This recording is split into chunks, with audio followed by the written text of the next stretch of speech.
Welcome to European Startup Universe Talks. In this series, we will meet startup founders, entrepreneurs, investors, and major stakeholders of the startup ecosystem.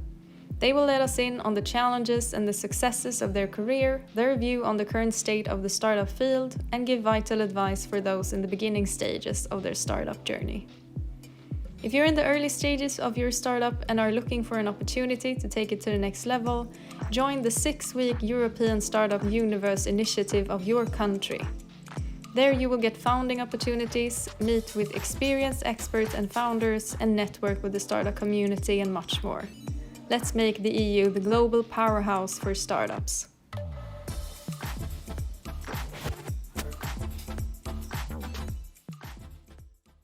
Welcome to European Startup Talks. My name is Maritza Klingsborg and I'm happy to introduce Steve Glange on today's episode. He is a chapter director of Startup Grind Luxemburg as well as a solution broker. A big welcome. Thank you. And thank you for this opportunity to exchange some ideas and some views. We're very happy to have you here. I would like us to begin with, could you tell me a bit more about what you do in your career and in your work? Let's assume my career is somebody who has touched on a lot of things, but mainly it has always been to do with innovation transfer, assisting that innovation can happen, either on the business side or on the financial side, enhancing the entrepreneurship, and mainly assisting in developing new markets, new services, new products, assisting in developing companies that they get on, that they grow, and also, of course, a lot linked to the ICT world. What do you think drew you towards that career? I would say it's twofold. One is my natural inclination, and the other is the hazard of life. So the natural inclination is mainly because from very early stage on, I started to work like as a student to get pocket money to co-finance your studies and so on. And I was always in the service industry. And what I learned there is that the aim is to help your customers, your end users, solve a problem, a pain. And that's how I see it. And then that's a little bit the natural inclination I took, because I always looked what is the pain and how can it be solved? How can it be eased and smoothened and so on? Not so much into problems or challenges, because for me, problems do not really exist. It's more solutions that I'm aimed at. And then that's a little bit the natural part, my personality, my character. And the other thing is I've always been a little bit pushed into such positions where I've been asked to assist in eventually adapt a process, adapt an information flow, assist a company or a department in enhancing the way they are working because there's something which is not working smoothly. And by that also it evolved into, setting up companies, but also assisting in companies who have been set up to develop so that they can move further. And that I had the opportunity to do on the one hand professionally, but also on the pro bono, on the non-professional side.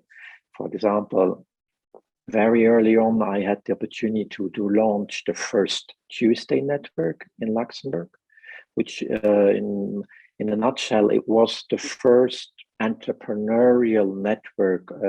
Was during the internet hype, the .com boom, early 2000. And so to enhance the local ecosystem, because what I noticed is that you are never profit in your own country, and you can always learn more from others. So it's that way I went on, and then also in setting up the business angel network in Luxembourg. And then I had the opportunity now to run Startup Grind, and then to come into contact with the European Startup Universe. That in a nutshell. So could you describe more how the startup economic system looks like in Luxembourg? Thank you. That's a good question, because it has evolved positively over the, let's say, since the beginning of the millennium. It has evolved positively from being seen that an entrepreneur was not something that people aimed at, to becoming, okay, that's cool, that's funny. It has become a little bit more mainstream. So it is from the school of hard knocks, it has come a little bit, that's a little bit the negative side, to a cocooning. So entrepreneurs are very well pampered. Luckily, there's a lot of support initiatives, support organizations, either private ones, either official ones supported by the government or the Chamber of Commerce. So that over the years has evolved, so that also the entrepreneurial ecosystem has become more attractive for budding entrepreneurs. And that's what I always call it, to instill, the virus or the bacillus of entrepreneurship into the minds of the people. So that's a little bit what it is. And in Luxembourg, we are lucky that Luxembourg is a small country, and Luxembourg has over the years, very early years, has evolved from an agrar country to an industrial country, steel, iron, and so on, and coal. And then it has evolved into a service industry, especially in the financial services. And Luxembourg is a small country, and we are lucky that we are surrounded by neighbors like France, Germany, and Belgium. And there we can draw a huge workforce into Luxembourg. You have to know that nearly 120,000 or even more daily commuters come into Luxembourg. That's nearly the same size as the inhabitants of Luxembourg City. So it's quite huge. And then on the other hand, also, Luxembourg per se is not known for creating something. Okay, the Arcelor has been created in Luxembourg. RTL is Luxembourgish, DL is for Luxembourg. SES Astra, the satellite company, is Luxembourg. So there have been some innovative things going on, but it hasn't, over, let's say, the last 20 years or so, it hasn't been done. It hasn't been valued on the right reason. But now more and more there's this entrepreneurial mindset which is popping up, and it's possible to live it out. Though a little bit of the school of hard knocks is getting lost, but at least everybody can try to dare to realize their dreams.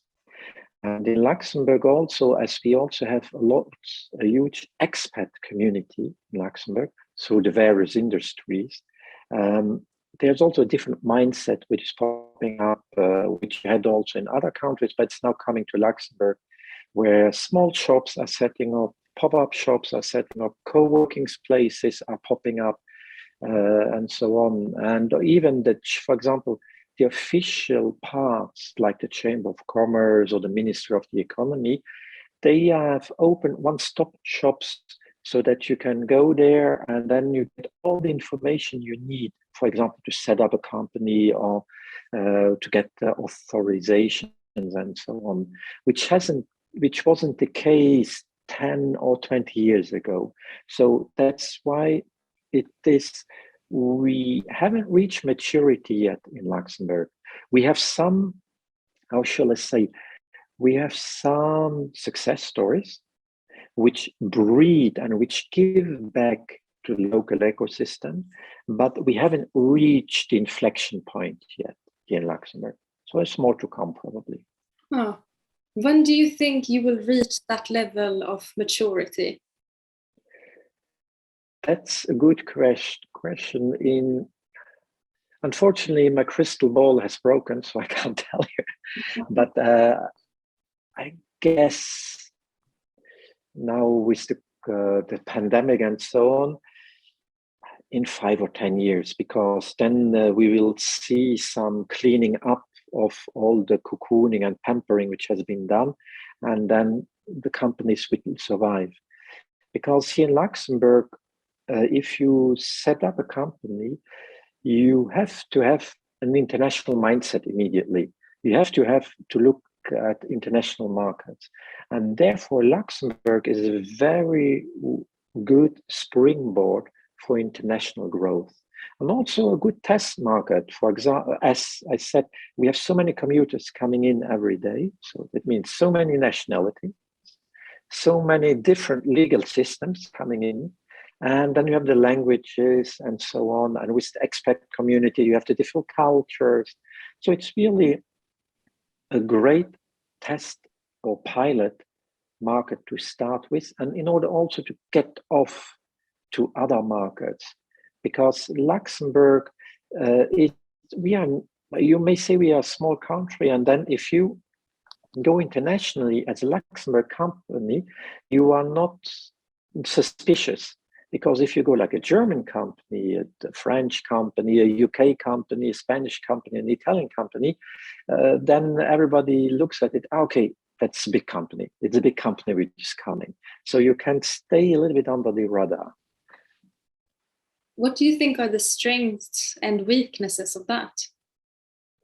The strengths will be that you can grow. There is a real growth factor there.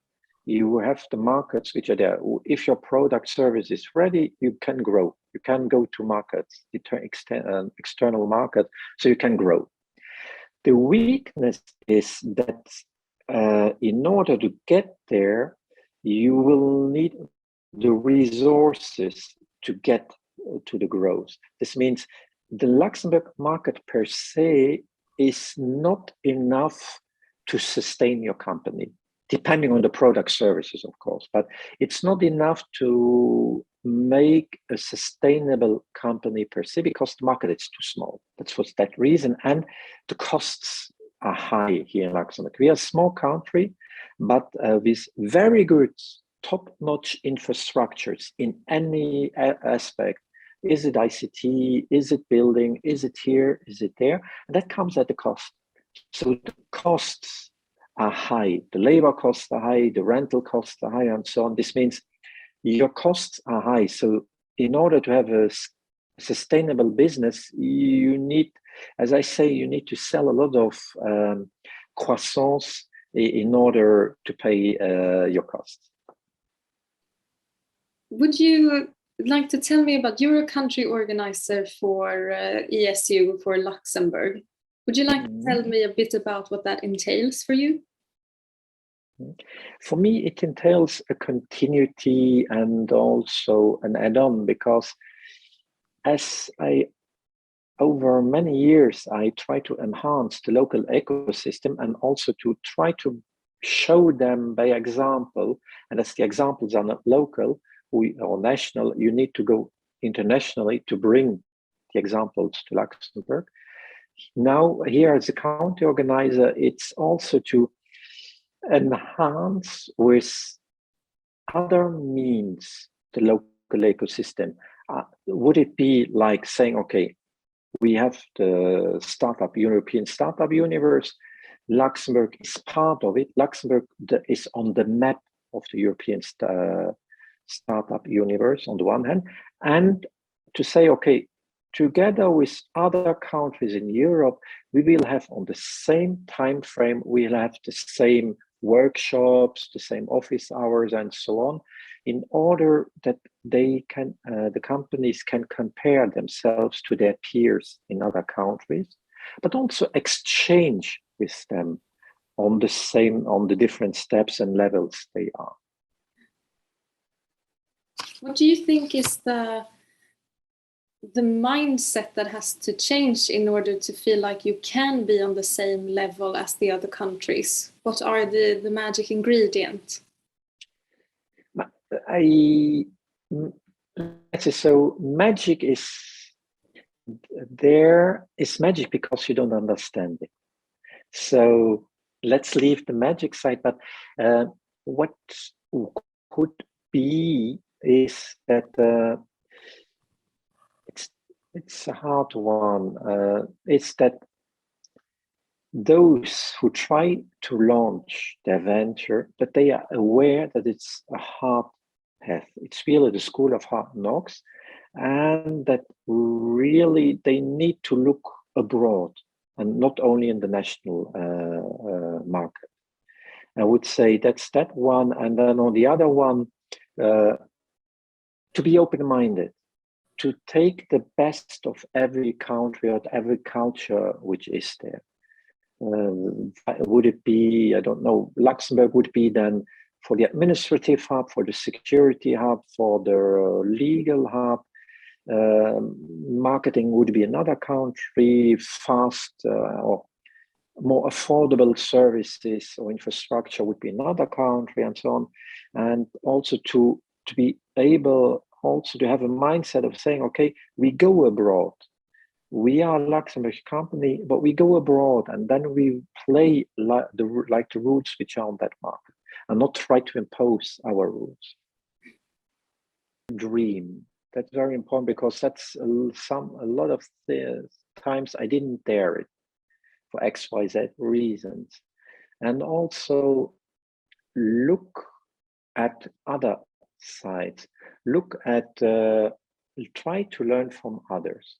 Really try to learn from others. Look at others, try to look how did they do it, get inspiration from others, and also be open-minded because, and have your own point of view.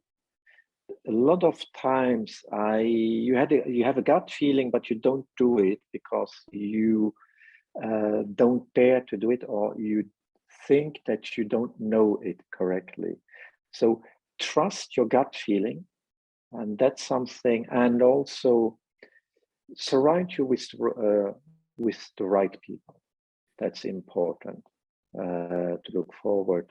And of course, don't try to be too dogmatic, but be adaptable. That's, I would say, would be some of the key points. What would you say is the first step, the very first step, in order to really get going with the startup and then later on succeed? The first step, I would say, is be sure that that there's really a pain you would like to ease. That's the first thing. Because in my point of view is, if there's no pain, if there's not a pain somebody else has, why should they use your service or product? And even more, why should they pay for it? That would be the first step. And then from there on, look at it and how would you solve it? How would you address it? Try, test. You don't have to launch immediately or go fully into it, but do it in your free or available spare time. Just try it, surround you with others who are in the same area, network, go to peers, go to Startup Grind events, go to other events which are happening in Luxembourg or internationally, and try to get inspired and look how they do it, because everybody started somewhere in order to get somewhere. I understand. What would you say is the best investment that you have ever made? And this could be money, time, energy, etc. I would say the best investment is that to help others, that I helped others even though I didn't have anything back, any return. To assist other, help is a different word, but I would say to have assisted others. For example, like when you're in a business and you have a service or product, your prospective customer has a need, you can help him or her in to a certain part, but not 100%. But you know another service provider who can do it, and then refer them to there, because it's not it doesn't bring you anything if you only satisfy part of the needs and try to fix it somewhere, the other part with other part. But if there is a service provider who is fully supply, why not? Because they are your peers, and if the customer is satisfied, at least you have a good name in the market, and they will refer you eventually to others who have a similar need, but where you can provide the assistance. So this goes back a little bit about the thing that you mentioned before about soothing a pain or being assisting of something that is lacking. Exactly, yeah, that's correct. Because the thing is, what I learned is, okay, you can get customers, they pay, but if they are not satisfied with the service or the product, or if the product is not fitting their need, it will not be a good relationship. It's like in life. I mean, there's already one part which is not so happy, and you will work more so that the other part doesn't notice that it's not the right solution. So you're spending more time, more resources, and in the end, the return is not so good. Do you think there are any clues or some sort of hints that you are on the right track, that you are actually creating something that it is a need for? It's difficult to say. On the one hand, I would say if you have the feeling that what you are doing is helping, assisting others, I mean now clients, customers, and so on, then you are already on the right track. And if even more they are paying for it without always bickering with the invoices, I guess then you're fully on the right track. But the other thing is also it's good you should not stick to that. You should always be on the outlook eventually to adapt further, because the world is changing, human beings are changing, the needs are changing, so that eventually you adapt your services or products to changing needs, or eventually you find something that maybe is another need and you could serve it even better than the need you have identified. Then, so I think these could be the clues. If you have satisfaction, I mean yourself and also your company, that the service or product is well received and the end users, they are satisfied with it, they are paying for it, then I guess you're on the right track. Before we wrap up, is there anything you would like to add? No, just to say that don't be afraid to open up. I mean, to open up internationally to other peers, because it just enriches you. And don't look at peers as competitors. Look more at at them as peers. Eventually, okay, you are vying for the same market, for the same customers, but on one point or the other, eventually you will work together, or you will come to a customer who is a customer of your peers, and so on. Look them as your peers and not as your competitors. and look broader internationally. That's something I would like to sum up. Thank you very much. And thank you so much for talking to us. Thank you, and thank you for the opportunity to talk. To join the 6-week program, register on the website until the 28th of February. Go to thestartupuniverse.org. Make sure to follow us on social media on Instagram, Facebook, Twitter, LinkedIn, and on TikTok. Please like and subscribe in order to get notified for our next episode on YouTube or on the podcast platforms. Thank you for listening.